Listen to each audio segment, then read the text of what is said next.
Saudações a todas e todos que nos acompanham aqui na WTV Brasil. Essa aqui é a nossa colmeia política especial para repercutir a eleição presidencial e também o governo do estado de São Paulo e outros estados que tiveram segundo turno ontem, dia 30 de outubro de 2022. E nós vamos fazer um bate-papo, repercutir algumas perspectivas para 2023 e o que isso vai impactar para nós aqui no Brasil nos próximos anos, no próximo período, quer dizer, e também para a América Latina. Já visto que o Brasil é um dos países mais importantes da América Latina e isso tem repercussões também aqui na nossa região e também mundo afora. E para fazer esse bate-papo de hoje, chamar aí o nosso Vitor, né, nosso companheiro aí da WTV, nosso produtor, Opa! Tá aí na edição dos vídeos. Se não fosse o Vitão, aí a gente não teria esse material. Então, vou chamar o Vitor aí. Vitor. E aí, pessoal, tudo certo? Tô aqui hoje comentando aí na colmeia, fazendo parte dessa colmeia política, né, Clóvis? E estamos aí para comentar esse resultado, enfim, as coisas... o resultado já era um pouco aguardado, né? Mas houve surpresas, né, no processo eleitoral, né? Então, estamos aí. Esse processo eleitoral, a vitória do Lula foi muito apertada. Aqui, trazer para os números oficiais, né, já com 100% das urnas apuradas, o Lula 50,9%, Bolsonaro 49,10%. Então, um resultado apertado. Apertadíssimo. E aí a gente tem que entender o porquê, né? Saber o porquê desse resultado tão apertado. As pesquisas, de certa forma, apontavam uma vitória mais folgada, né? O IPEC, que é o antigo Ibope, já sinalizava uma diferença de 58 pontos. E foi a mais, assim, que teve uma vantagem mais larga para o Lula. E o Instituto Atlas foi a que mais se aproximou desse resultado. Mas, Vitor, o que você falar um pouco, né, a gente comentar esse resultado, o que tenha influenciado, né, nessa votação? Lembrando que o Bolsonaro é o primeiro presidente do processo da redemocratização que concorre à reeleição e não se reelege. Lembrando que Fernando Henrique Cardoso se reelegeu em 1998 e com aquela polêmica, porque ele votou a reeleição no seu mandato, ele acabou sendo beneficiado pelo próprio artifício, se reelegeu. Em 2006, o Lula também se reelege. Em 2014, Dilma Rousseff também numa eleição apertada contra o Aécio Neves do PSDB, se reelegeu. E agora o Bolsonaro tentou a reeleição e não conseguiu se reeleger, e usando aí toda a estrutura do Estado brasileiro, aparato estatal, orçamento secreto, empréstimo consignado, enfim, utilizou muito desses artifícios para tentar a sua reeleição. E aí a gente vai comentar um pouco nessa primeira parte, que levou essa votação alta do Bolsonaro, foi, né, uma votação alta dada aí um governo de muita rejeição. Enfim, né, vamos tentar aí repercutir essa primeira parte aí do resultado eleitoral. E aí, Vitor? Então, eu acho que são duas partes que a gente pode falar um pouco sobre. Primeiro, a pesquisa, que foi algo que você comentou, né? Que no primeiro turno, para mim, as pesquisas elas erraram feio. porque nos davam uma perspectiva de resultado que foi muito diferente do que realmente aconteceu nas urnas, né? Assim, tem dois comentários. O primeiro é o que eu sempre falo lá no Fato Brasil, né, Clóvis? Por mais que haja pesquisa, é a urna que vai dizer realmente o resultado, né? Isso já tinha acontecido antes, com menos erro, mas foi assim, no primeiro turno principalmente. No segundo turno, as pesquisas voltaram a ser, dessa vez elas tiveram um acerto um pouco maior, né? Ainda assim, eu percebo que os estudos de pesquisa, talvez o resultado do atraso com o censo do IBGE, né, não conseguiu reproduzir de fato a realidade brasileira no voto, né? Então, isso acabou dando esse ar de surpresa, principalmente no primeiro turno, né? Nós também, eu acredito que também muitas pessoas, assim, eu falo por mim mesmo, a gente está na nossa bolha, sabe? Porque esses últimos 4 anos, principalmente durante a pandemia, que isso se abrochou mais, né? Se arraigou mais, eu acredito que a gente se fechou em bolhas. Por quê? Porque o ódio, ele subiu, né? A gente viu declarações fascistas, declarações nazistas durante esses últimos 4 anos no governo Bolsonaro, e agora a gente não tem lei eleitoral para ficar enchendo o saco, então a gente pode falar, né?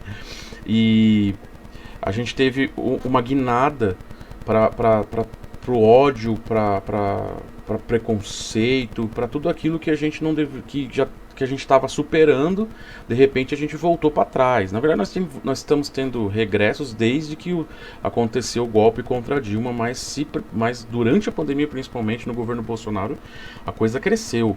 O ódio o ódio separou família, separou amigos, separou profissionais. Então ficou complicado, né? Então eu acredito que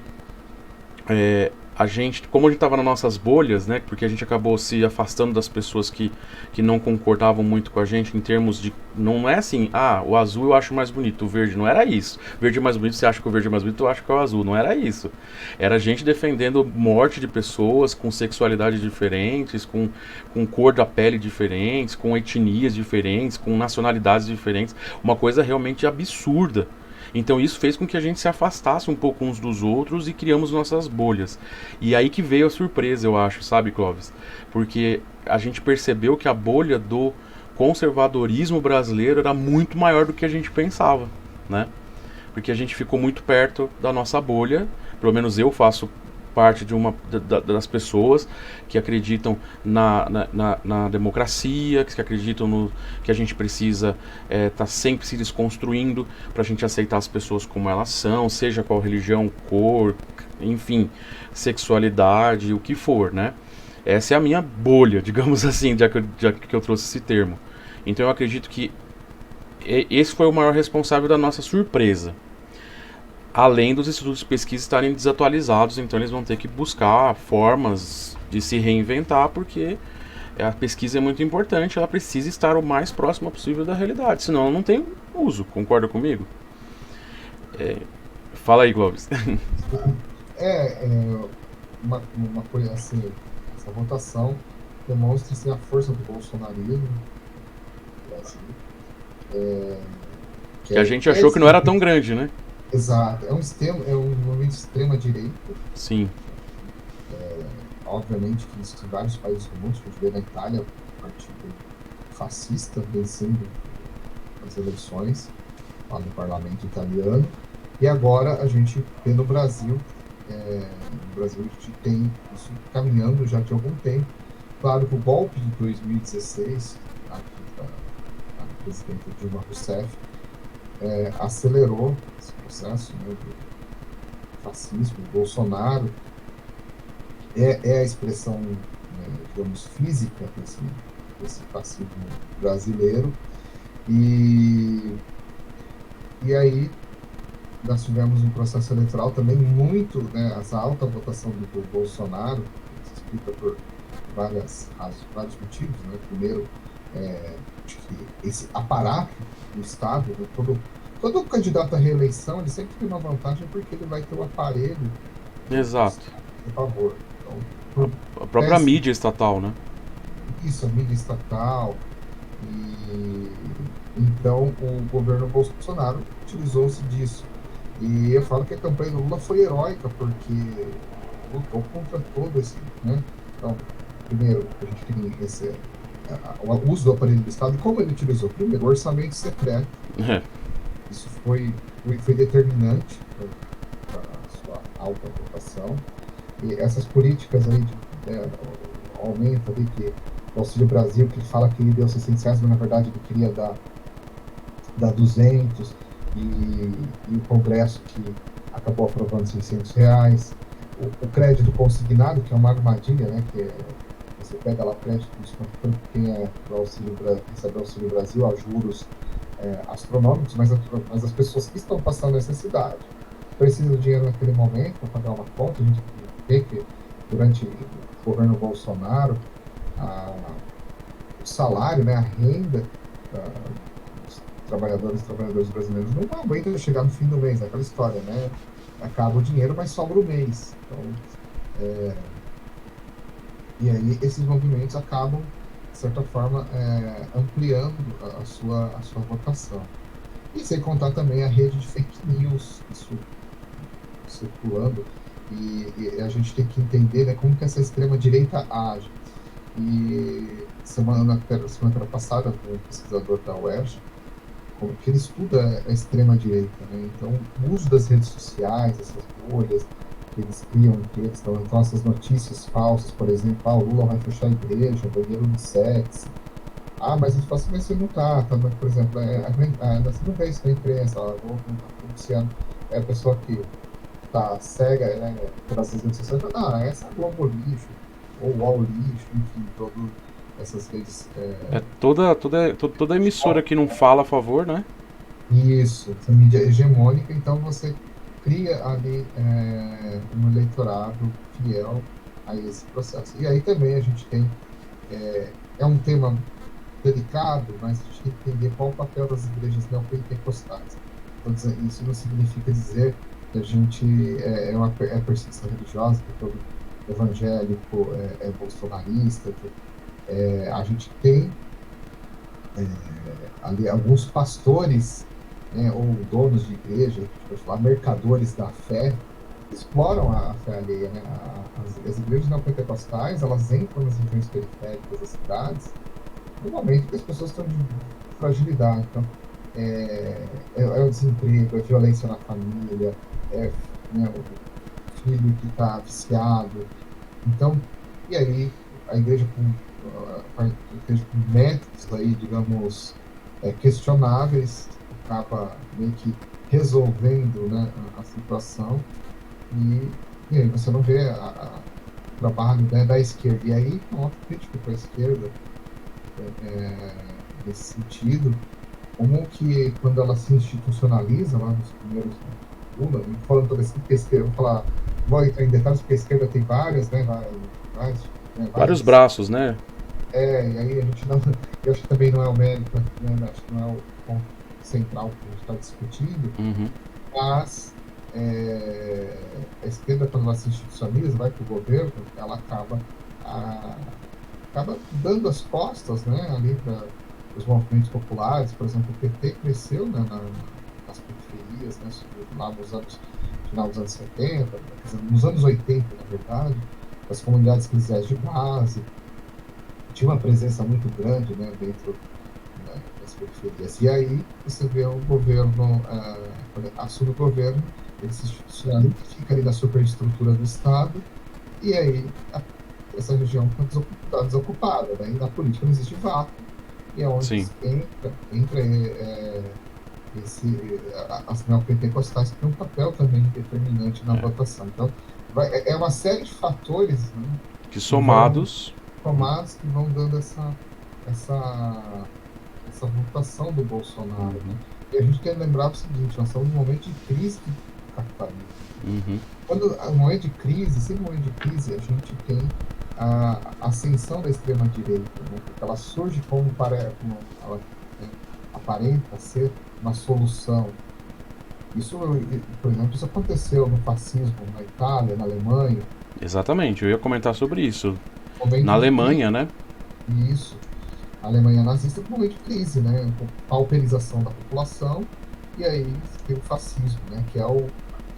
Na verdade, não é contra o sistema, é a favor do sistema. O fascismo é o botão de emergência do capitalismo. Uhum, é verdade. É tudo. Acaba enfiando as coisas tudo na goela abaixo da gente, né? Isso aconteceu na Alemanha, né? Depois que ela apanhou na Primeira Guerra Mundial. Aí que o fascismo, que virou nazismo, na verdade, né? Acabou. Em um momento parecia que era a solução para a Alemanha e de repente mergulhou a Alemanha nesse movimento que até hoje os alemães têm vergonha, a verdade é essa, né? Tanto que eu acompanhei alguns casos de nazismo aqui no Brasil, pessoas ligadas ao bolsonarismo com declarações nazistas, né? A gente até comentou muito sobre o blogueiro lá, podcaster, sei lá como pode chamar o nome, né? Que a gente apelidou de Monazi aqui na WTV, falando sobre nazismo, né? E as pessoas achando bonito. Agora, esse pessoal na Alemanha ia ter um problema ao falar isso, porque os alemães, eles não. Eles. É algo negro na história deles, né? Negro no sentido de ser. Tá, olha só como a gente também tá enviesado, né? Mas algo assim. Ruim, né? Na história da Alemanha, né? E a gente vê o bolsonarismo reproduzindo características do nazismo aqui no Brasil. Né? Inclusive, eu andei lendo alguns artigos, Clóvis, e vários pensadores dizem que o bolsonarismo é o grande, é o terceiro, né, movimento fascista da história, grande movimento fascista da história. Então, e a gente percebeu isso. E eu acho também muito importante a gente falar para o pessoal de casa que a gente citou as igrejas neopentecostais não como sermos contra a fé, né? Mas a gente viu muito o púlpito das igrejas, não de todas, né, mas de uma grande maioria sendo usada como palanque político, num lugar que teoricamente adora Deus, Jesus, começou a adorar Bolsonaro, né? E isso é Uma muito preocupante. da igreja, né? Uma instrumentalização da fé a serviço do fascismo. E aí, quando a gente tenta entender o fascismo dentro de uma realidade material, né? Ela é fruto mesmo de uma crise do capitalismo, porque digamos assim, o liberalismo, né, que é defendido por a imprensa hegemônica, ela não dá conta, né? A gente está num momento de crise, uma crise prolongada desde 2008. Essa crise. Exatamente. E aí surgem esses movimentos extremados, como no leste europeu, aqui no Brasil, em vários, né, a eleição do Trump nos Estados Unidos, porque é um processo de desalento de trabalhadoras e trabalhadores, e a extrema-direita usa um discurso fácil, né? Então você tem que arrumar um culpado. Então, o culpado é imigrante, o culpado é o povo LGBTQIA+, é o povo negro, que é né, os negros, É a esquerda. antes a esquerda, então todo mundo é É o culpado. comunismo. Na verdade, a grande problema da crise é o próprio capitalismo. Exatamente. O capitalismo que é o gerador da crise. Não... Esse consumismo, essa questão de tudo ter valor monetário e você poder comprar as pessoas com dinheiro, entre outras coisas, né? Você colocar toda a riqueza, digamos assim, toda a mão de obra, toda a estrutura na mão de poucas pessoas e você acaba jogando nas pessoas que são mais pobres. Na verdade, elas viram escravas do sistema, né? E a gente percebe que o sistema está entrando em colapso. Né? Isso é o mundo, né? Por exemplo, eu vou até citar uma questão ambiental aqui que não tem muito a ver, mas foi importante esse tópico na eleição.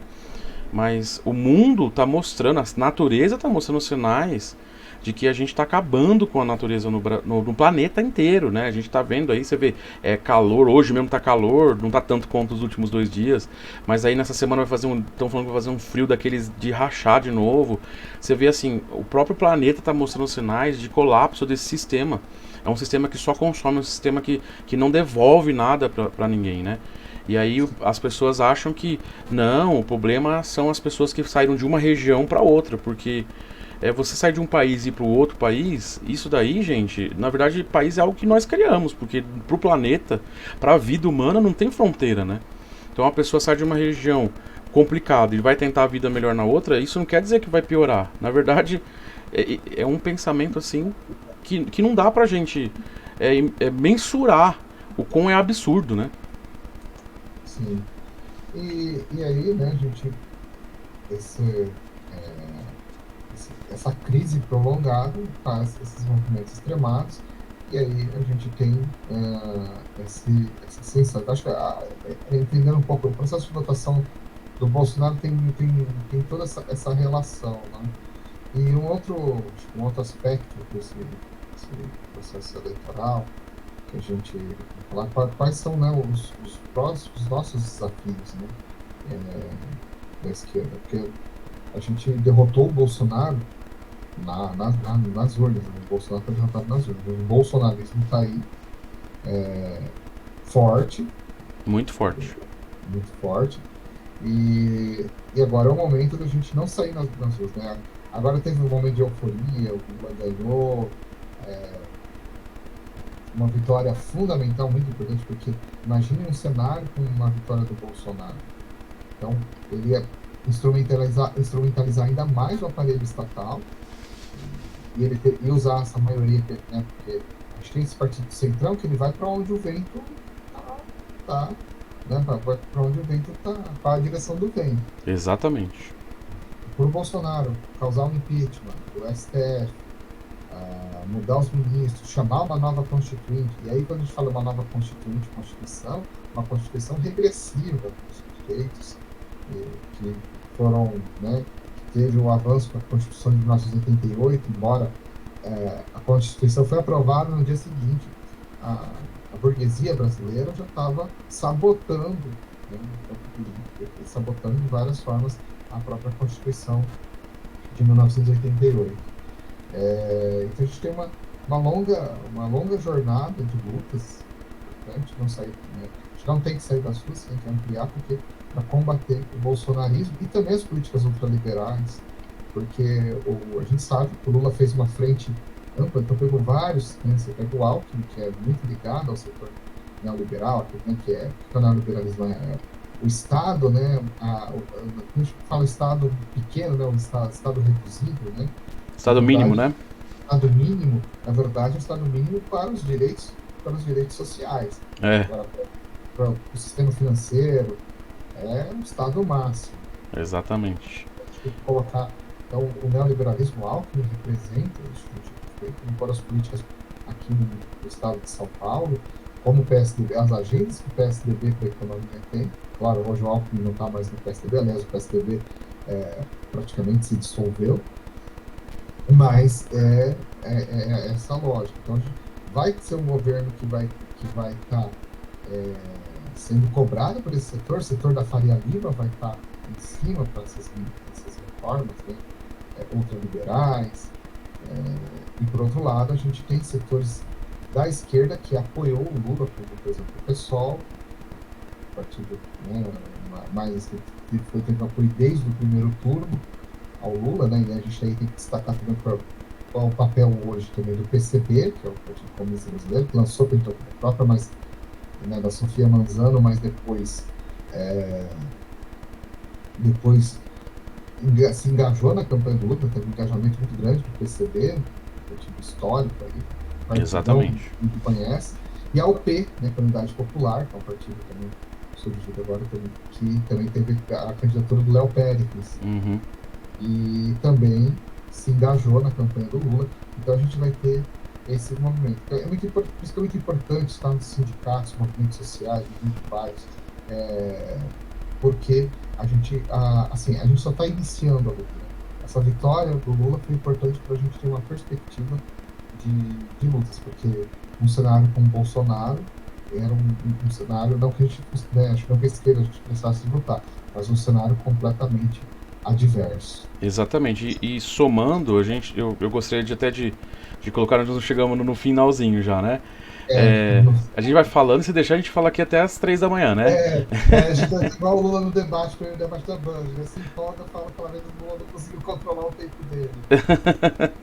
Então, e eu gostaria de frisar que o importante como cidadão é que a gente acompanhe. Pode ser, graças a Deus, vai ser o Lula.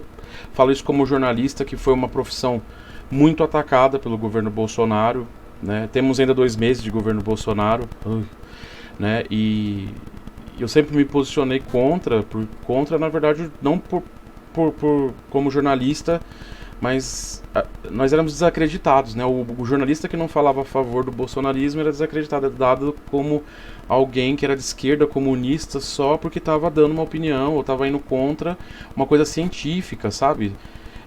Então, eu falo pra você, mesmo com o Lula eleito, a gente tem toda essa grande gama de apoiadores que apoiaram ele agora no segundo turno e também no primeiro, partidos de esquerda e partidos voltados para o centro e direita, né, digamos assim. O Alckmin, né, que agora está no PSB, tem uma oportunidade aí de mudar um pouco as suas concepções ultraliberais. Vamos ver como é que vai ser, mas o nosso papel como cidadão, eu acho muito importante deixar isso sempre claro, é que a gente participe. Então a gente tem que cobrar, seja quem for, de esquerda ou de direita. Se está eleito, ele está lá para servir o povo, servir a população. Não é a população que tem que servir esse político, é ele que tem que servir a população e a gente tem que estar lá cobrando. Por isso que eu sempre também falo no meu programa, Clóvis, que é muito importante a participação popular, seja em qual governo que for. Né? Se for um governo adverso, a gente tem que ser oposição. Se era um governo de situação, que vai ser o do Lula agora, né, em relação às pessoas, os movimentos, a população, um governo mais brando, né, a gente também tem que cobrar. Né? Isso é muito importante, né? Só antes de a gente finalizando, tem esse ponto. E enquanto a esquerda, a gente se organizar, né, também, né, porque é muito importante a organização coletiva. Né? Porque uma organização individual, a gente não tem tanta força. A organização coletiva, historicamente, todos os processos de insurgência revolucionários aconteceram quando houve uma organização coletiva. E aí é muito importante, por isso que é muito importante o papel. Eu estava nos movimentos de, por exemplo, associação de bairro, sindicatos, porque a gente ganha uma força muito grande nessas lutas, porque em momentos que o governo Lula tiver medidas regressivas a nós, né, retirada de direitos, para atender os interesses aí dessa burguesia aí de centro-direita, a gente tem que estar organizado para fazer esse enfrentamento. E quando tiver uma política pública que beneficia trabalhadoras e trabalhadores, nem sempre essas políticas públicas são revolucionárias, mas elas são importantes para até o avanço da consciência, a gente vai estar fazendo essa defesa. Então vai ser muito importante nesse momento não sair das ruas, o clima de euforia é legal, mas a gente vai ter que ficar nas ruas e organizados, mais importante. Com certeza. Organizados com uma linha e um programa. Acho que a esquerda precisa ter um programa democrático popular.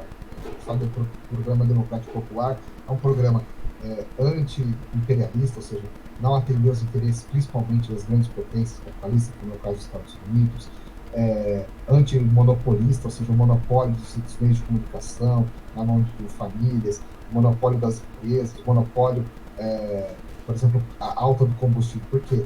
Você tem um monopólio do sistema financeiro sobre a Petrobras. Essa luta que a gente vai ter que fazer nesse próximo período, vai ser um momento de muita luta, mas uma luta que acho que a eleição do Lula foi a luz do fim do túnel para nós. Sim. Então eu já vou me despedindo, né? Já estamos no finalzinho. Obrigado aí pela oportunidade, Clóvis, da gente poder estar conversando sobre isso. E logo mais tarde, daqui 1 hora, né? Se você estiver assistindo no programa Inédito, tem Fato Brasil, onde eu vou comentar um pouco mais sobre o segundo turno. Um abraço, Clóvis. Abração, Vitor, valeu pela participação. Obrigado a todas e todos que nos acompanharam. A nossa colmeia política fica por aqui e voltamos aí nas próximas semanas. Depois como vai ser esse processo de transição, né? Vamos ser essa transição do governo Bolsonaro e ainda que pode ser feito de maldade, porque a gente sabe que ali você tem o Paulo Guedes, que jeitos mais maldosos da população brasileira. Então, uma boa semana a todas e todos e seguimos firmes aí na luta.